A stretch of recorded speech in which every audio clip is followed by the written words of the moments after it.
2026 में लोग सोते हुए भी एआई से पैसे कमा रहे हैं। ये एआई टूल सेकंड्स में वायरल थंबनेल्स बना देता है और लोग इसी से अर्निंग कर रहे हैं।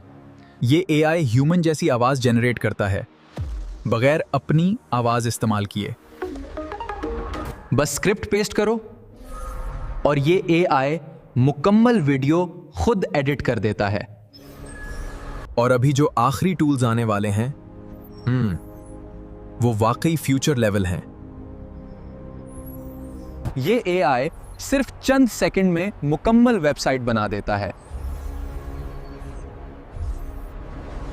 ये एआई रियलिस्टिक इमेजेस जनरेट करता है, थॉट्स, गेमिंग आर्ट से लेकर एड्स तक। लोग इन्हीं एआई टूल से पासिव इनकम बना रहे हैं। यस।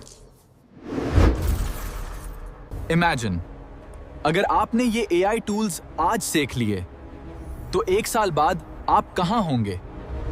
ये हैं वो एआई टूल्स जिनसे लोग 2026 में ऑनलाइन अर्निंग कर रहे हैं। यस।